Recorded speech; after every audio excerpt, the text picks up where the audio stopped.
If these changes are, in fact, driven by greenhouse gas emissions, then these folks better move. Climate change mitigation efforts focused on an energy transition that reduces greenhouse gases, ultimately to net zero, have and will continue to fail because 1.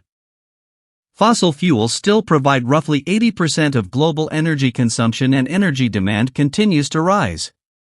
Greenhouse gas emissions reached an all-time high in 2023, UN data. 2024 will likely be higher. 2. Primary driver of increasing greenhouse gases has been China and emerging market countries to lift their populations out of poverty. 3. China and India together were responsible for 38% of global greenhouse gas emissions in 2023. China alone burns more coal now than USA did at its coal peak. 4.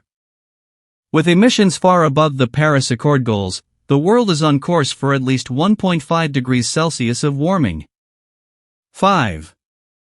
As long as greenhouse gases are emitted, the planet will keep warming because CO2 has a long atmospheric lifespan, and there are no economically viable solutions to remove it at scale.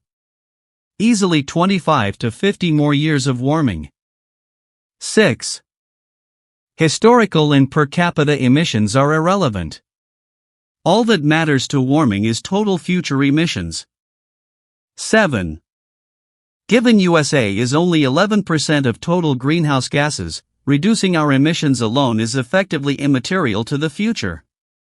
The green transition has failed for a simple reason: net zero requires the electrification of nearly all human energy use, and that electricity must come from no emissions sources: solar, wind, geothermal, and enviro-disfavored nuclear.